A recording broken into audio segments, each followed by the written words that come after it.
welcome to episode 70 of ERRX. This week, I'm doing something I haven't done before on this show. I'm going to revisit episode 2 of the podcast, which came out in April of 2020. It's crazy to think that this podcast is almost 2 years old now, and for those of you who have stuck with me this whole time, thank you so much. Episode 2 was entitled, Can We Give Levetiracetam as an IV Push? And I know that there's listeners out there who mispronounce it levetiracetam. It's kind of weird. So I'll just call it Keppra from here on out. Since the release of episode 2, there's been more studies published discussing this, along with numerous social media polls, discussions, and journal clubs asking people about their site's Keppra administration process. My ER has been pushing mostly undiluted Keppra for about a year and a half now, so I also have some personal experiences to share towards the end of the episode. As a little background, we should by now all be aware of the fact that seizing patients, especially those in status epilepticus, need to be given high-dose benzodiazepines followed by high-dose, second-line anti-epileptic drugs like Keppra, phenytoin, or valproic acid as quickly as humanly possible, since time to dose has been shown to actually affect patient outcomes. Given its ease of administration and impressive safety profile, Keppra has become the most often used second-line agent for patients in status epilepticus, not to mention its routine use for other seizure disorders and as seizure prophylaxis not only in the ER, but throughout the entire hospital. Back in episode 2, we discussed a study by Berkazi et al. That showed that giving doses up to 1,500 milligrams as an IV push was safe and effective. 2 other prospective studies showed that doses of up to 3,000 milligrams, diluted 1-to-1 with normal saline and given over 5 to 6 minutes, was well tolerated in both adults and children. The ESET trial used a 1-to-1 dilution for doses of up to 4,500 milligrams and gave that over 10 minutes. Given these and other studies, a growing number of sites were starting to give Keppra as an IV push, not only in the ER for stat doses, but also throughout the entire hospital for maintenance dosing. A couple of years ago, a poll sent out to the Neurocritical Care Society showed that most sites are either allowing IV push or are thinking about moving in that direction. Most sites had maximum IV push doses of 1,000 milligrams or 1,500 milligrams, whereas other sites had no dose maximums. More recently, a Neurocritical Care Journal Club poll on Twitter showed a wide variety of practices. To summarize, a good number of sites are allowing the max status epilepticus dose of 4,500 milligrams to be given IV push over 3 to 5 minutes, with some sites getting fancy and giving the dose as 3 separate 1,500 milligram doses. But still, many other sites only allow 1,000 or 1,500 milligrams as the max IV push dose. That being said, we now have more data on the safety of pushing doses greater than 1,000 or 1,500 milligrams. One such study is the retrospective review by Al-Kazemi et al. Out of Boston, published last year in 2021. At this site, nurses were diluting the total volume of all Keppra doses 1-to-1 with normal saline and giving it over 5 minutes. This study included over 250 IV push administrations in 84 patients. About 20% of doses were given in the ER, about 20% were for new seizures or status epilepticus loading, and 50% of doses were given in a peripheral line. The authors showed that IV push Keppra in doses up to 4,000 milligrams was associated with similar incidents of bradycardia, hypotension, sedation, and peripheral IV site reactions as giving it slower in a piggyback.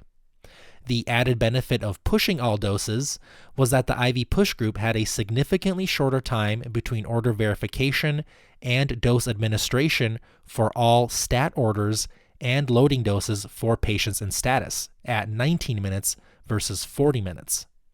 The only downside of this study was that only 6% of the IV push doses were greater than 2,000 milligrams, with a maximum dose of only 4,000 milligrams given.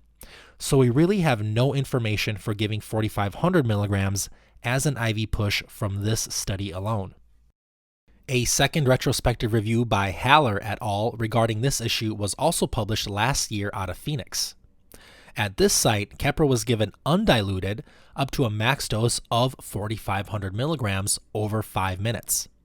This larger study included over 900 patients with over 8,500 doses of undiluted Keppra given. Again, about 20% of doses were given in the ER, about 50% of doses were for new seizures, and about 80% of the doses were given in a peripheral line.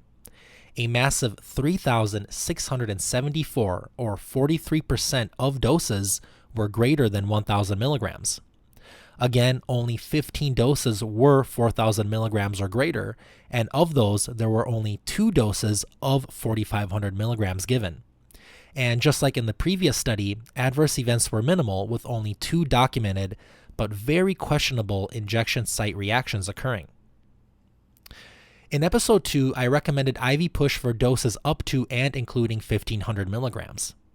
For doses greater than 1,500 milligrams up to 3,000 milligrams, I recommended diluting 1-to-1 with normal saline and giving it over 5 minutes.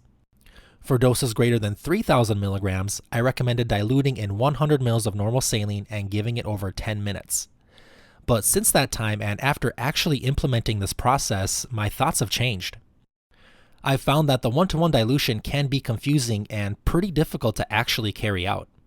So to simplify the process, we settled on pushing doses up to and including 1,500 milligrams over 5 minutes and putting doses greater than 1,500 milligrams in 50 to 100 ml of normal saline and running it on a pump over 5 minutes, or just telling the nurses to run it wide open without the use of a pump.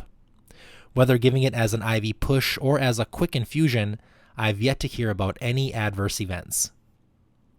Besides better workflow and shorter time to administration, the practice of pushing all doses is also associated with a cost savings of about $15 per dose, given the reduced use of materials and pharmacy and nursing time.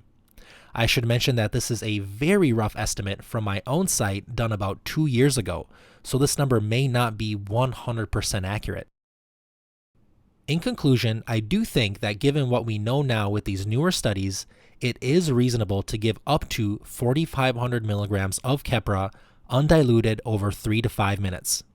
This will reduce operational delays like preparation in the IV pharmacy, will mitigate the issue of potential drug shortages of pre-mixed Keppra products, remove the confusion with diluting 1-to-1 at the bedside, and even sidestep small volume fluid bag shortages.